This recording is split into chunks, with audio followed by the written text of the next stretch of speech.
Tribuners, dimanapun Anda berada, Assalamualaikum warahmatullahi wabarakatuh. Syukur Alhamdulillah berjumpa lagi dengan saya, Abdul Aziz Alimuddin, wartawan Tribun Timur. Tema ngopi kita hari ini, AMPG Sulsel, Angkatan Muda Partai Golkar siap kawal kemenangan Golkar, khususnya di Sulsel. Seperti apa Angkatan Muda Partai Golkar Sulsel kawal kemenangan Partai Golkar? Kita sudah terhubung dengan narasumber kita, Kak Rahman Pina. Saya panggil Kak Rahman Pina. Beliau Ketua AMPG Sulsel. Beliau Ketua Komisi D DPRD Sulsel. Beliau juga masih banyak lagi, termasuk mantan Ketua Komisi C bidang pembangunan di Makassar. Mungkin inilah kenapa dipercayakan sebagai Ketua Komisi D di DPRD Sulsel, membidangi pembangunan juga. Kemudian untuk lebih jelasnya kita langsung ke narasumber deh. Kak Rahman Pina, Assalamualaikum. Waalaikumsalam warahmatullahi wabarakatuh. Izinkan saya menyapa kader-kader AMPG di Sulawesi Selatan. AMPG solid, tangguh, terdepan. Luar biasa. Ya. Sebelum kita masuk ke pembahasan inti, kesibukan Kak Rahman Pina selain Ketua AMPG, kemudian anggota Dewan, ini lebih sibuk lagi nih dibandingkan kemarin di Makassar ini. Ini kesibukannya apa saja? Iya, jadi saya kira pertama saya ingin menyampaikan terima kasih dan penghargaan kepada Tribun Timur telah mengundang saya hadir di studio ini dalam rangka memperkenalkan, dalam rangka menyampaikan apa itu AMPG, kemudian seperti apa yang akan dilakukan AMPG ke depan, dan tentu saja program-program apa yang akan dilakukan oleh AMPG dalam mendukung pemenangan Golkar di Sulawesi Selatan. Betul sekali.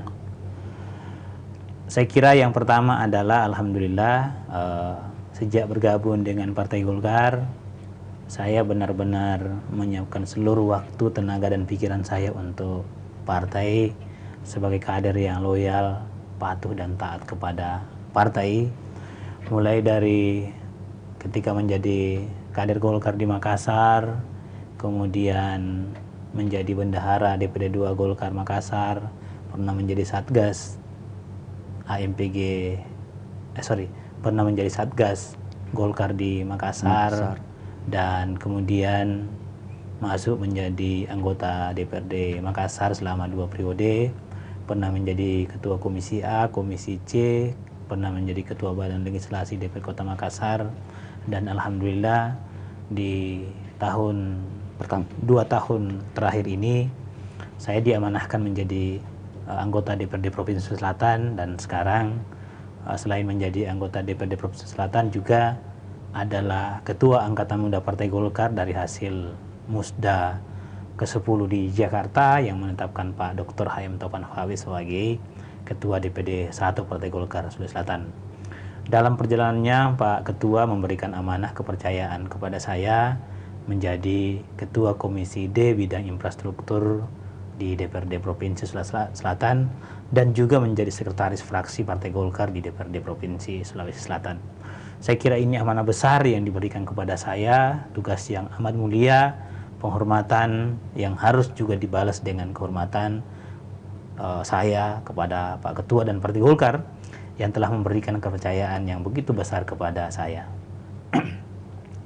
Belakangan ini saya kira sebagai organisasi saya Partai Golkar ada amanah yang disampaikan oleh Ketua Umum bahwa 2 organisasi saya Partai Golkar menjadi ujung tombak utama dalam pemenangan. Yang pertama adalah Angkatan Muda Partai Golkar dan juga KPPG ya, yang bergerak di bidang perempuan. Dan dalam 1 tahun terakhir ini hampir seluruh daerah, bukan lagi hampir, seluruh kabupaten kota di Sulawesi Selatan saya aktif mendampingi Pak Ketua DPD 1 Pak Dr. H.M. Taufan Fawe dalam konsolidasi organisasi, baik dalam bentuk konsolidasi organisasi yang sifatnya sosialisasi program maupun pelaksanaan musda di kabupaten kota yang alhamdulillah saat ini sudah menyelesaikan 22 daerah dari 24 kabupaten kota yang ada di Sulawesi Selatan. Nah, tentu saja dengan selesainya musda di seluruh kabupaten kota nanti ini, maka akan diikuti dengan pembentukan angkatan muda Partai Golkar di seluruh kabupaten kota sesuai dengan amanah dari masing-masing ketua DPD 2 yang ada di kabupaten kota. Tentu setelah itu akan kita lanjutkan juga dengan pengukuhan, ya, pembentukan pengurus, ya. Jadi setelah ketua DPD 2 Golkar terbentuk, maka sudah pasti, ya, angkatan muda Partai Golkar di setiap kabupaten juga akan terbentuk. Kemudian diikuti dengan pimpinan Golkar kecamatan. Begitu selesai pembentukan Golkar kecamatan, maka pada saat yang bersamaan angkatan muda Partai Golkar kecamatan juga akan dilengkapi. Begitupun sampai di desa dan kelurahan, maka secara otomatis diikuti dengan pembentukan angkatan muda di setiap jenjang yang ada di Partai Golkar. Ketua Umum Partai Golkar Pak Airlangga Hartarto berharap AMPG bisa berkontribusi besar memenangkan Golkar di 2024. Ya. Airlangga menyebut AMPG salah satu alasan mengapa Golkar besar hingga sekarang. Nah, ini ada banyak tugas ini sebenarnya ini AMPG ini. 2000 mulai Pilgub, Pilpres, Pilcaleg di pusat. Ini kan AMPG yang mengawal, ya. AMPG semua yang mengawal. Seperti apa kerja-kerja nanti AMPG? Jadi nanti ini angkatan muda Partai Golkar pertama, selain untuk menjadi tempat pengkaderan, ya, perekrutan kader-kader muda Partai Golkar, juga nanti berfungsi untuk mengawal setiap event politik yang diikuti oleh Partai Golkar.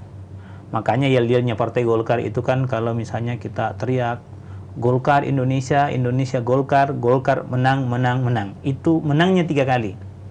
Apa maknanya itu menang 3 kali? Pertama adalah tahun 2024 kita sudah mencanangkan, Golkar sudah mencanangkan, Pak Ketua Umum sudah mencanangkan 3 kemenangan. Kemenangan yang pertama adalah harus memenangkan pemilu legislatif, ya. Harus dimenangkan pemilu legislatif, khususnya di Sulawesi Selatan, saya kira sudah menjadi target utama kami, sudah menjadi pondasi utama bahwa kita harus memenangkan pemilu legislatif 2024. Dan itu juga sering disampaikan di dalam setiap musyawarah daerah, dalam setiap konsolidasi daerah. Pak Ketua DPD 1 Pak Dr. HM Topan Pawin selalu menyampaikan kemenangan mutlak harus diraih untuk memenangkan Pileg 2024, baik DPRD Kabupaten Kota, Provinsi maupun DPR RI. Yang kedua adalah kemenangan Pilpres. Sudah menjadi keputusan Munas, sudah menjadi keputusan Rapimnas bahwa Golkar akan mendorong kadernya Bapak Insinyur Airlangga Hartarto sebagai calon presiden. Oleh karena itu, tugas seluruh kader, khususnya AMPG, untuk melakukan sosialisasi, memastikan bahwa seluruh kader-kader AMPG yang ada di daerah itu secara solid, tangguh, dan terdepan untuk mensosialisasikan Pak Airlangga Hartarto sebagai calon presiden 2024. Itu yang kedua. Yang ketiga adalah target Golkar adalah menang pilkada.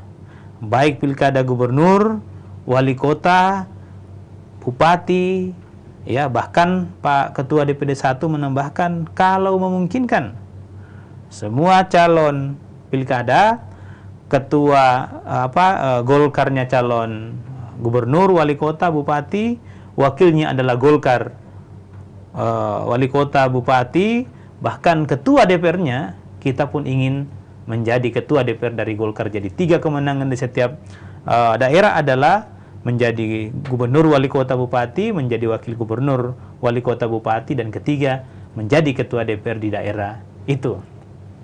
Nah, tugas Golkar, tugas HMPG ke depan adalah bagaimana misalnya mengawal, memastikan setiap event kemenangan itu, dan saat ini sebagai wujud dari dari kerja-kerja yang dilakukan oleh AMPG adalah sekarang ini juga ditunjuk menjadi ketua badan saksi di setiap tingkatan. Misalnya di DPP, ketua badan saksi nasional itu adalah ketua harian AMPG, PP AMPG. Di Provinsi Sulawesi Selatan, ketua badan saksi nasional Provinsi Sulawesi Selatan juga adalah ketua harian AMPG, begitu dan seterusnya ke bawah, ya. Baik di kabupaten kota nanti juga adalah penanggung jawab untuk saksi ada dari tanggung jawab AMPG, kecamatan, desa dan seterusnya. Jadi seluruh perangkat saksi nantinya dan mulai sekarang itu dipersiapkan, itu dikendalikan oleh AMPG. Insya Allah tanggal 10 dan 11 Oktober ini kami AMPG Sulawesi Selatan sudah menggelar Rakorda AMPG yang dihadiri oleh seluruh ketua-ketua AMPG di seluruh Sulawesi Selatan. Kemudian Rakorda Badan Saksi Nasional yang juga akan dihadiri oleh perwakilan BSN dari seluruh kabupaten kota yang ada di Sulawesi Selatan, yang insya Allah tanggal 10 dan 11 di Klaro insya Allah, dan akan dihadiri langsung oleh Ketua Umum PP AMPG Pak Ilham Permana dan juga Ketua Badan Saksi Nasional Pak Sahmud. Salah satunya membahas itu. Salah satu membahas adalah struktur, kemudian keanggotaan dan bagaimana AMPG mengawal seluruh event politik yang akan diikuti oleh Partai Golkar di tahun 2024. Berarti nanti ada kader-kader AMPG yang mungkin misalnya tidak caleg. Nah, itulah yang mengawal nantinya suara-suara Golkar. Iya, jadi secara teknis apakah nanti badan saksi ini orang-orang yang ada di badan saksi menjadi caleg itu belum kita bicarakan, itu teknis. Tetapi secara prinsip pengendalian, pengamanan dan saksi itu seluruhnya akan dikendalikan oleh AMPG, baik dari tingkat pusat, provinsi, kabupaten, kota, kecamatan hingga desa dan kelurahan. Berat juga ini tugasnya sekarang AMPG. Iya. Atau ini dari dulu atau seperti apa ini? Ini baru ini kan misalnya Badan Saksi Nasional itu baru terbentuk di periode kepengurusan Pak Erlangga ini, ya. Kemudian dibawa langsung oleh AMPG, itu juga baru menjadi kebijakan di era Pak Erlangga Hartarto, dan saya kira ini pembentukan Badan Saksi Nasional kemudian dikendalikan oleh AMPG adalah cara pandang bahwa ke depan tugas-tugas yang berat ini harus diserahkan kepada kader-kader muda dan harus dipersiapkan dari sekarang, ya. Hampir seluruh provinsi di Indonesia sekarang sudah mempunyai Badan Saksi Nasional. Yang kita lakukan ini sekarang adalah Rakorda, nanti akan diikuti dengan semua tingkatan. Sekarang ini tanggal 10 dan 11 Oktober ini itu adalah Rakorda tingkat provinsi. Kemudian setelah itu akan diikuti oleh Rakorda Badan Saksi, begitupun Rakorda AMPG di tingkat kabupaten, kota, kecamatan, desa dan seterusnya. Sehingga tahun 2024 menjelang pemilu kita pastikan bahwa seluruh struktur yang ada di AMPG yang kemudian diberi amanah untuk mengelola saksi itu benar-benar sudah siap. Sudah siap. Ya, insya Allah. AMPG bisa menjadi magnet bagi kelompok milenial di luar Golkar. Ya. Seperti apa langkah awal yang akan dilakukan, Kok? Iya, jadi sebagai sayap partai yang memang salah satu tugasnya adalah merekrut, mencetak kader-kader muda, maka tentu kegiatan-kegiatan yang kita lakukan pun arahnya adalah pembinaan kader muda. Kami insya Allah kita akan lihat nanti di Rakorda AMPG ini maupun BSN, seluruh pelaksana kegiatan itu adalah anak-anak muda, ya, yang umur di bawah 30 tahun yang kita kasih amanah menjadi penanggung jawab, menjadi pelaksana seluruh kegiatan-kegiatan AMPG. Dengan demikian maka secara tidak langsung kita memberikan sinyal, memberikan simbol bahwa ini kegiatan AMPG adalah panggungnya anak-anak muda, panggungnya kreativitas anak-anak muda yang sekarang memang menjadi sangat menentukan, menjadi pemilih yang begitu berperan besar dalam pemilu 2024 baik Pilpres, Pileg maupun Pilkada. Jadi ruang-ruang itu kita buka, dan ke depan juga tentu kegiatan-kegiatan yang kita lakukan adalah yang banyak berorientasi pada sentimen anak-anak muda. Kegiatan-kegiatan yang melibatkan anak muda, tapi juga orientasinya adalah bagaimana misalnya anak-anak muda terlibat, bagaimana misalnya secara subjektif, ya, itu lebih dekat pada kegiatan-kegiatan yang sifatnya anak muda, ya, cara berpikir, cara kerja, kemudian kedekatan emosional juga lebih dekat kepada anak-anak muda. Tapi sebelum itu melakukan kegiatan-kegiatan ada pengkaderannya seperti itu? Iya, jadi sekarang ini pola-pola pengkaderan yang kita lakukan pertama dulu adalah tentu pembentukan kepengurusan. Dalam kepengurusan di semua level, ya, kita sebisa mungkin kita sudah sampaikan, dan ini sudah menjadi amanah dari PPAMPG, sebisa mungkin pengurusnya adalah yang di bawah 45 tahun, ya, di provinsi, kabupaten, kota, apalagi di tingkat kecamatan dan desa itu adalah umur-umur di bawah 45-44 tahun. Setelah ini akan kita ikuti dengan kegiatan seperti misalnya yang kita sudah rancang ini dan kita akan sampaikan nanti pada saat Rakorda adalah bagaimana misalnya temu kader AMPG, kemudian juga kita akan buat kemah AMPG, kita akan buat macam-macam, ya, semuanya adalah orientasi untuk anak-anak muda yang ada di Partai Golkar. Dengan demikian kita tentu saja berharap bahwa semakin banyak anak-anak muda ke depan yang tertarik dengan Partai Golkar, dan kenyataan sekarang kalau kita lihat misalnya dalam komposisi pimpinan-pimpinan kepala daerah yang baru terpilih, saya kira Partai Golkar adalah partai yang menelurkan pemimpin muda di Pilkada tahun 2020 kemarin. Begitu banyak kader-kader muda Golkar di bawah umur 40 tahun yang menjadi kepala daerah, gubernur, wali kota, bupati, dan seterusnya. Saya kira dengan cara begini anak-anak muda akan kemudian bisa melihat dari dekat bahwa memang Golkar punya orientasi besar untuk memberikan ruang, memberikan jalan kepada anak-anak muda yang ingin terjun di arena politik. Ya. Ada banyak saya lihat ini kader-kader Golkar untuk maju di Pilgub Sulsel. Iya, kita harus akui bahwa apalagi kalau di Sulawesi Selatan itu kita punya begitu banyak kader-kader yang akan maju bertarung di Pilkada, baik dalam level gubernur, wali kota, bupati, dan seterusnya. Tapi patsum di AMPG jelas, ya. Siapapun itu akan menjadi yang akan didukung oleh Partai Golkar, akan didukung oleh AMPG. Tetapi patsumnya jelas, selama belum ada keputusan dari DPP terkait dengan pencalonan, maka wajib bagi kader AMPG mengedepankan, mensosialisasikan ketua di setiap tingkatan. Ya, jadi kalau misalnya katakanlah ketua DPD 1, ya, akan maju dalam Pilgub, walaupun ada kader-kader yang lain, ya, maka ketua DPD 1 akan menjadi pilihan utama, akan disosialisasikan oleh kader AMPG. Kan sampai hari ini belum ada ya dari DPP. Iya, jadi selama belum ada surat dari DPP, maka yang kita sosialisasikan adalah ketua. Bukan cuma di tingkat DPD 1, tetapi di kabupaten kota pun begitu. Ya, yang kita sosialisasikan selama dia belum 2 periode, ya, selama berpeluang dan memungkinkan untuk kita calonkan menjadi bupati, kecuali yang sudah 2 periode kan tidak mungkin kita sosialisasikan lagi menjadi calon bupati. Tetapi yang belum bupati, ya, atau baru 1 periode, maka mutlak AMPG untuk mensosialisasikan ketuanya.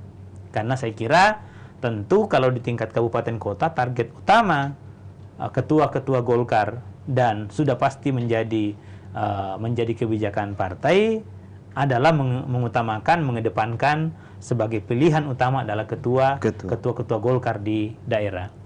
Oleh karena itu, saya kira ke depan AMPG tidak dalam kegamangan siapa yang akan didukung? Jelas, patsumnya jelas. Kalau ketuanya belum menjadi gubernur, belum menjadi bupati, wali kota, maka wajib kader-kader MPG untuk mensosialisasikan, mendukung ketua di setiap tingkatan, kecuali sudah ada keputusan dari DPP yang kemudian mengusung calon lain. Itu lain cerita.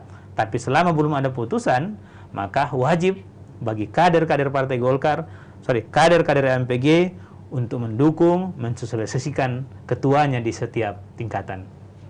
Nah gitu, Bang Aziz. Sebelum kita masuk pertanyaan selanjutnya, saya mau berterima kasih kepada pemirsa masih menyimak Ngobrol Politik bersama Kak Rahman Pina. Kak, kalau di Partai Golkar kan sudah jadi rahasia umum, Ya. kubu-kubuan. Ya. Kalau di MPG ada enggak seperti itu, Kak? Oh, enggak. Jadi saya kira begini, di Golkar itu kubunya cuma satu. Coba satu. Kubunya adalah ketua umum. Ketua umum. Ketua DPD 1, ketua DPD 2. Tetapi persoalan ada dinamika, ada dinamika A, B, C, dan D. Ya saya kira jangankan di partai politik, di media pun ada yang berteman dengan ini, ada yang berteman dengan ini, ada yang berteman dengan ini.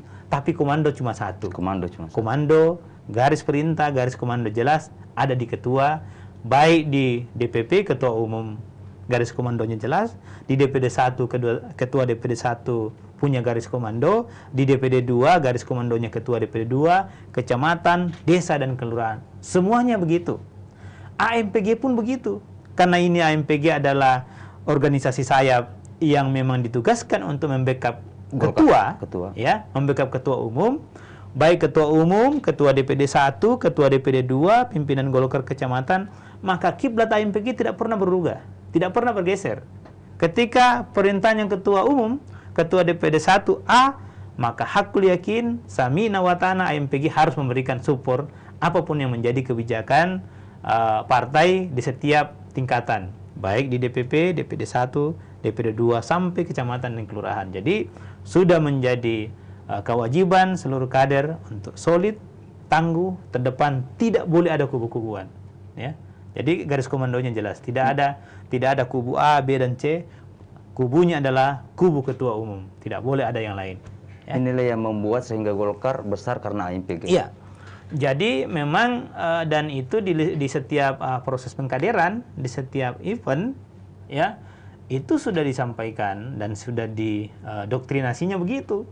Ya, kalau misalnya ada yang tidak bisa sehaluan dengan garis perintah dan garis komando ketua partai, maka tentu tidak bisa bergabung dengan AMPG, karena AMPG memang itu ditasbihkan untuk menjadi penopang utama, menjadi kekuatan utama dari pimpinan-pimpinan Partai Golkar di setiap tingkatan.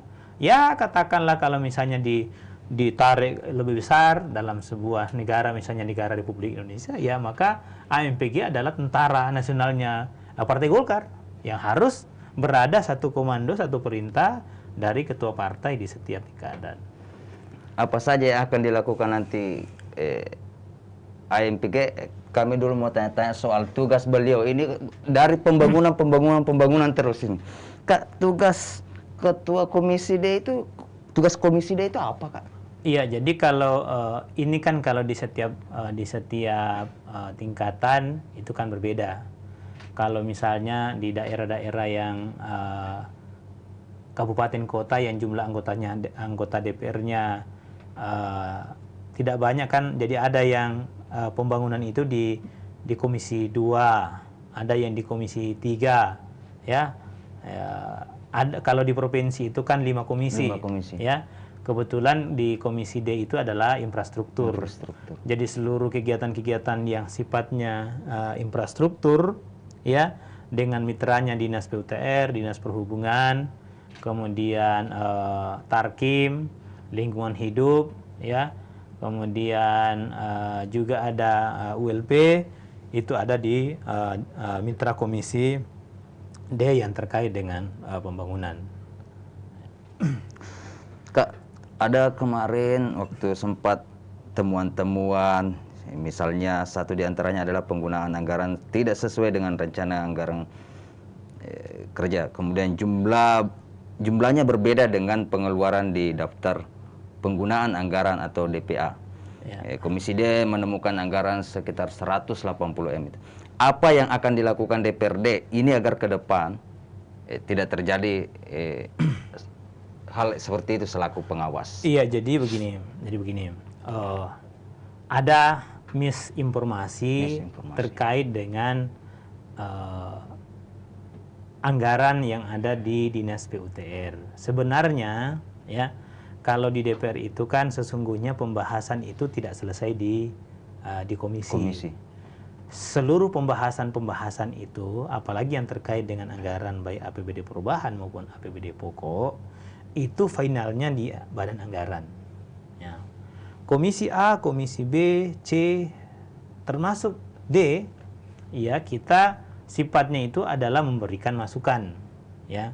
Jadi katakanlah misalnya pada saat pembahasan di setiap komisi, katakanlah misalnya ada kegiatan, katakanlah pembangunan jalan A, pada saat dibahas, ya itu anggaran untuk seluruh pembangunan jalan bisa saja cuma 100 miliar misalnya. Ya. Kenapa 100 miliar? Karena ini baru aspirasi yang berkembang di internal komisi. Ya.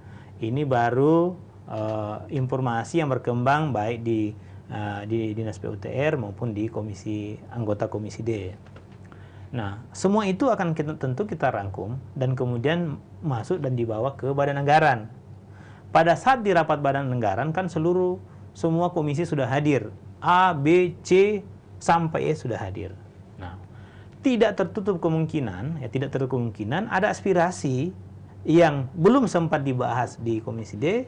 Kan bisa saja misalnya dari satu kabupaten ada daerah yang tidak ada anggota komisi D di situ. Betul. Nah, tapi misalnya katakanlah misalnya sekarang yang tidak ada anggota komisi D itu adalah Kabupaten Bone. Ya, tidak ada anggota DPR Komisi Infrastruktur dari Kabupaten Bone.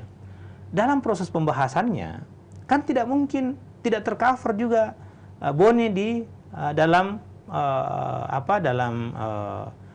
daftar kegiatan. Harus terakomodir. Nah, tentu ada masukan ya, walaupun mungkin usulannya dari mitra-mitra yang lain, ada dari anggota DPR yang lain mengusulkan, kenapa ini tidak ada? Nah, makanya pada saat masuk di Badan Anggaran semua akan diakomodir dari seluruh usulan-usulan itu kemudian masuk di Badan Anggaran. Jadi di komisi itu bisa saja angka berbeda dengan yang ada di putusan akhir di Badan Anggaran. Yang tidak bisa berubah adalah ketika sudah diputuskan Badan Anggaran, tentu tidak bisa berubah lagi. Karena ini kan dari bawah ke atas, ya. Siklus pembahasan kita itu adalah dari komisi kemudian masuk di Badan Anggaran. Walaupun sesungguhnya kalau kita merujuk dari undang-undang terkait dengan pembahasan anggaran, sesungguhnya kewenangan penuh, kewenangan mutlak itu ada di Badan Anggaran. Komisi itu hanya sifatnya memberikan saran, memberikan pertimbangan, memberikan usul, tetapi putusan akhir, keputusan itu ada di Badan Anggaran. Nah, begitu. Ya.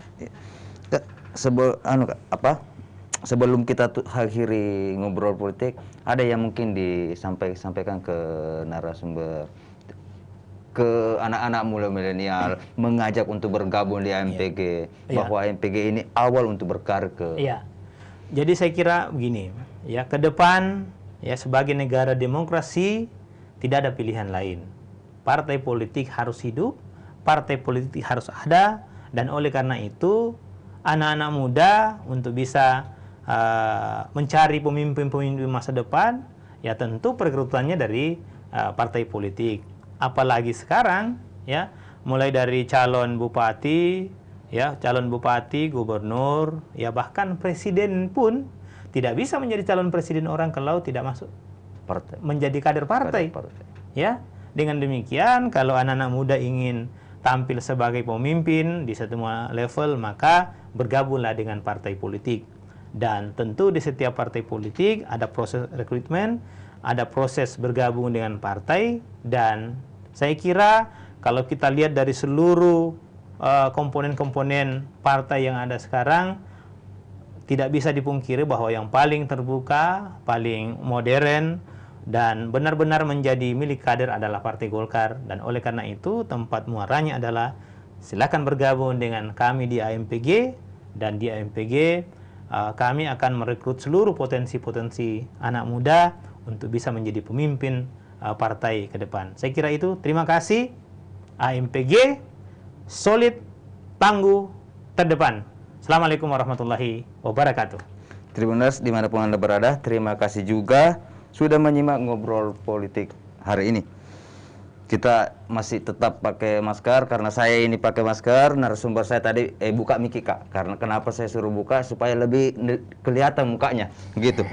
Dan sampai jumpa di event ngobrol politik Tribun Timur minggu depan. Assalamualaikum warahmatullahi wabarakatuh.